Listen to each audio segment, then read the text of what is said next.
Hello dear student, आज जो हमारा चैप्टर है चैप्टर नंबर 5 है सरल रेखा में गति। ठीक है, और ये हमारी यूनिट चलती है शुद्ध गति की। सबसे पहले हम बात करते हैं गति की। ठीक है, आप सुबह से लेकर बच्चों रात तक देखते होगे कि कोई ना कोई वस्तु हर समय क्या ना क्या होती है, गति करती रहती है। आप चलते हैं, कहीं ना कहीं जाते हैं, पक्षी उड़ते हैं।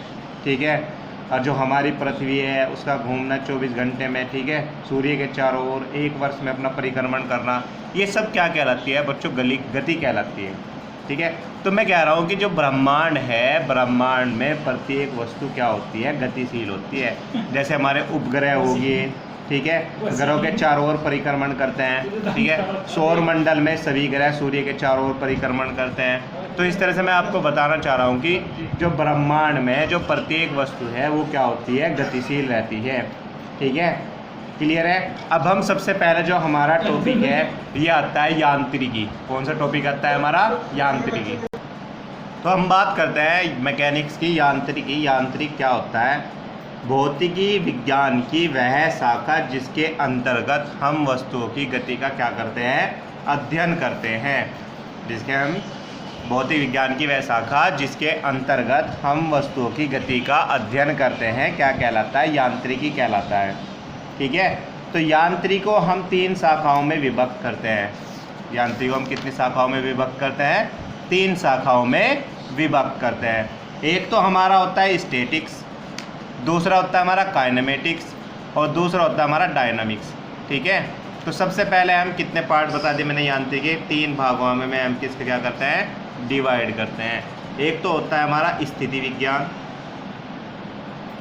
एक तो क्या होता है हमारा? स्थिति विज्ञान होता है। ठीक है, इसको स्थिति विज्ञान को कहते हैं हम स्टैटिक्स। दूसरा होता है हमारा शुद्ध गतिकी,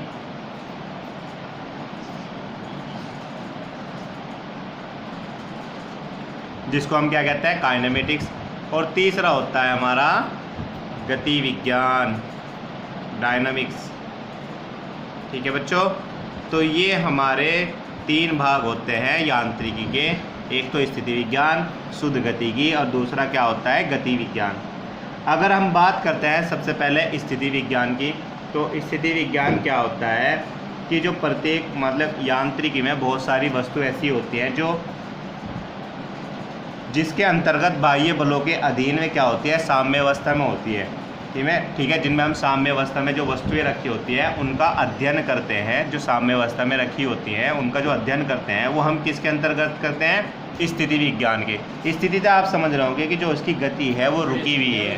ठीक है, तो हम बात करते हैं जो वस्तु साम्य अवस्था में, मतलब जो जहाँ खड़ी है, जैसे हमारी कोई कार है, हमने बंद करके वहाँ पर खड़ी हुई है, तो जो हम उसका अध्ययन करेंगे वो हम किस में करेंगे?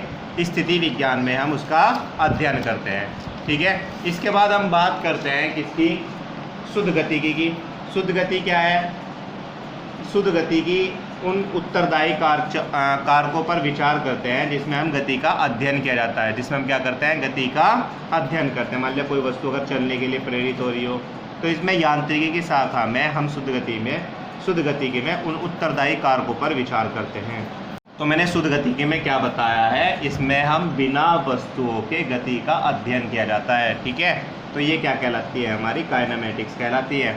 अब बात करते हैं गति विज्ञान की, जिस पर ये पूरी यूनिट है हमारी। ठीक है, पूरा चैप्टर है। तो गति विज्ञान क्या कहलाता है?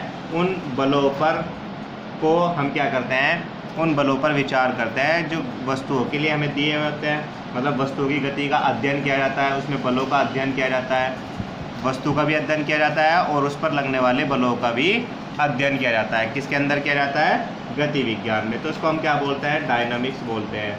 ठीक है, तो हम बात करते हैं बच्चों यांत्रिकी। यांत्रिकी क्या है? भौतिक विज्ञान की वह शाखा है जिसके अंतर्गत हम क्या करते हैं? वस्तुओं की गति का अध्ययन करते हैं। और अध्ययन हम कितने प्रकार से बताया मैंने? हम 3 प्रकार से करते हैं। एक तो स्थिति विज्ञान में, शुद्ध गतिकी में करते हैं। ठीक है, और दूसरा क्या आता है हमारा? गति विज्ञान में। इसके बाद हम बात करते हैं विराम अवस्था की। विराम अवस्था क्या होता है? स्टेट ऑफ रेस्ट भी बोलते हैं इसको। विराम अवस्था मतलब आप नाम से ही समझ लो, विराम मतलब रुका हुआ, अवस्था मतलब जिसकी रुकी हुई अवस्थाओं से क्या बोलते हैं? विराम अवस्था। मान लिया ये मार्कर है, ये विराम अवस्था में एक जगह रुका हुआ है जब तक हम इस पर कोई बाह्य बल ना लगाए। ठीक है, तो ये क्या रहेगा, विराम अवस्था में रहेगा, मतलब रुका हुआ है। अगर कोई गाड़ी कहीं पर खड़ी हुई है तो वही खड़ी रहेगी जब तक उस पर कोई बाह्य बल ना लगाया जाए। तो विराम अवस्था में क्या होता है कि जब वस्तु की स्थिति में समय के साथ कोई परिवर्तन ना हो।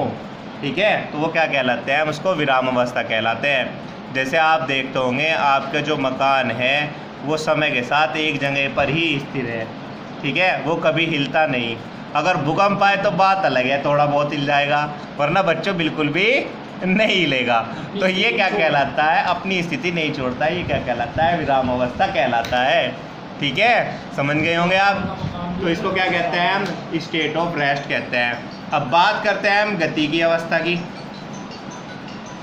किसकी बात करते हैं, गति की अवस्था की बात अगर हम करते हैं तो गति की अवस्था क्या होती है, जिसमें समय के साथ साथ वस्तु की गति में क्या होता है, परिवर्तन होता है। मतलब जो वस्तु की स्थिति में क्या होता है, परिवर्तन। जैसे हम बाइक चला रहे हैं, अब बाइक में हमारी स्थिति में परिवर्तन हो रहा है, किसके साथ हो रहा है, समय के साथ स्थिति में परिवर्तन हो रहा है। ठीक है, क्योंकि हमारी स्थिति क्या हो रही है, चेंज हो रही है, हम चल रहे हैं तो हमारी स्थिति में परिवर्तन हो रहा है समय के साथ। मतलब ये सब क्या कहलाती है, गति की अवस्था कहलाती है, स्टेट ऑफ मोशन कहलाता है।